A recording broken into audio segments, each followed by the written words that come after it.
সারেঞ্জা বাজিয়ে মানুষকে আনন্দ দিয়ে বিভিন্ন জায়গায় ঘুরে ঘুরে 2-4 পয়সা রোজগার করে দিনাতিপাত করছেন জলপাইগুড়ি সদর ব্লকের তোরলপাড়ার এক দম্পতি। এভাবেই বছর কয়েক ধরে রোজগার করে আসছেন তারা। ওই দম্পতিরা সারেঞ্জা বাজিয়ে গান করে চলেন রোজগারের আশায়।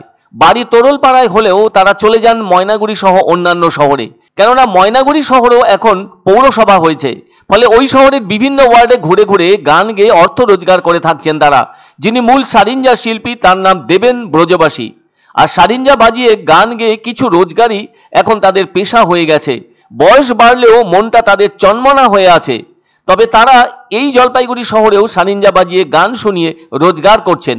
সারেঞ্জা বাদক দেবেন ব্রজবাসী বলেন, রোজই 250 থেকে 300 টাকা উপার্জন হয়, আর সেটা দিয়ে দুজনের দিন গুজরান হয়। তবে তারা দুজনেই হেঁটে হেঁটেই বিভিন্ন পথ ঘুরে ঘুরে মানুষকে আনন্দ দিয়ে থাকেন। এটি তারের একটি বাদ্যযন্ত্র, যা ভারতীয় লোকবাদ্যযন্ত্র। এতে একটি ধনুক আকৃতির ছড় দ্বারা বাজানো হয়ে থাকে। আবার বড় সারেঞ্জার ক্ষেত্রে বেশি তার থাকে। সারেঞ্জার মূল কাঠামোর চওড়া অংশের দুপাশে বেশ খানিকটা চাপা থাকে। এটি মেঝেতে বসেও বাজানো যায়। তবে তিনি জানালেন, সপ্তাহে 3 দিন সারেঞ্জা বাজিয়ে গান শুনিয়ে রোজগার করেন ওই বৈষ্ণব দম্পতি। শুক্রবারে ময়নাগুড়ি যান, শনিবারে জলপাইগুড়িতে এবং রবিবারে হলদিবাড়ি শহরে যান।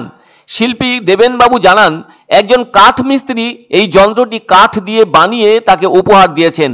তবে এই সারেঞ্জা বাজানোর যাবতীয় কিছু শিখেছেন একজন গুরুর কাছ থেকে বলে জানান দেবেন ব্রজবাসী। এই সারেঞ্জাই এখন তাদের ধ্যান, জ্ঞান এবং প্রাণ। এবার অত্যন্ত আক্ষেপের সঙ্গে বলেন, তিনি বার্ধক্য ভাতা পান বটে, কিন্তু কোনো শিল্পী ভাতা পান না।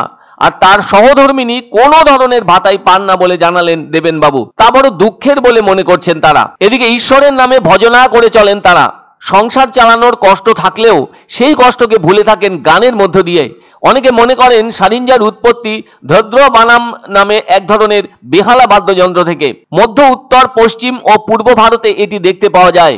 ওই সারেঞ্জা পশ্চিমবঙ্গ, বিহার, ওড়িশার সাঁওতাল উপজাতিদের সংস্কৃতি এবং ধর্মের একটি গুরুত্বপূর্ণ উপকরণ। সারেঞ্জার একটি প্রশাখা। শিখ ধর্মগুরু আরজান দেব শিখ ভক্তিমূলক সঙ্গীতের সারেঞ্জার পরিচয় করিয়েছিলেন এবং ধীরে ধীরে তা জনপ্রিয় করে তুলেছিলেন। নিশ্চয়ই সকলের মনে আছে, উত্তরবঙ্গের প্রখ্যাত সারেঞ্জা বাদক ময়নাগুড়ির মংলা রায় পদ্মশ্রী সম্মানে ভূষিত হন 2023 সালের 26শে জানুয়ারি। সে সময় সারেঞ্জা বাদক বর্ষিয়ান শিল্পী মংলা রায় আক্ষেপ করে জানিয়েছিলেন, আজকের প্রজন্ম এই বাদ্যযন্ত্র শেখার প্রতি আগ্রহ দেখায় না, যা বড়ই দুঃখের। তাহলে তো সারেঞ্জার ভবিষ্যৎ দিনকে দিন অন্ধকার হয়ে আসবে বলে ধারণা পদ্মশ্রী সম্মানপ্রাপ্ত সারেঞ্জা শিল্পী মংলা রায়ের। এদিকে সারেঞ্জা বাজিয়ে ভিক্ষাবৃত্তিতে নামা দেবেন ব্রজবাসী জানান, জীবনে যতদিন বাঁচবেন ততদিন এই সারেঞ্জার সুরেই মোহিত রাখবেন নিজেদের।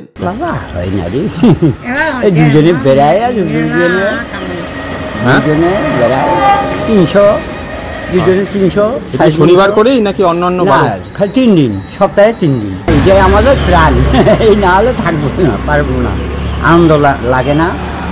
এই নিয়ে সংসার গোবিন্দর নামে। এক অন্য অনুভূতির স্পর্শ পাওয়া যায় রয়কো ব্র্যান্ডের গেঞ্জি ও জাঙ্গিয়ায়। তাই ছোট বড় সবার পছন্দ রয়কো গেঞ্জি ও জাঙ্গিয়া। প্রস্তুতকারক জয়মনি হোশিয়ারি, কলকাতা। আনন্দ সংবাদ, আনন্দ সংবাদ। 30 বছরের নির্ভরযোগ্য প্রতিষ্ঠান ইন্দ্রমণি রাইস মিল। আমাদের কয়েকটি জনপ্রিয় ব্র্যান্ড হলো তাজ, বরলি, খুশি ইত্যাদি। আমাদের factory outlet CG trading company, Dinbazar, axis ব্যাংকের পাশে, জলপাইগুড়ি। এখানে সুলভ মূল্যে গুণগত মানের সব ধরনের চাল পাওয়া যায়।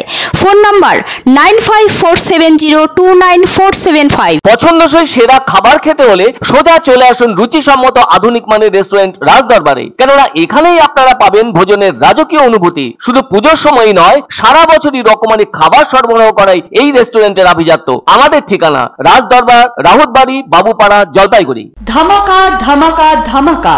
সানরাইজ মার্বেলের নতুন শোরুম শীঘ্রই আসতে চলেছে জলপাইগুড়ি গৌরীয় মঠের পাশে নতুন করলা সেতুর কাছে। এখানে পাবেন আধুনিক টাইলসের রকমারি সম্ভার।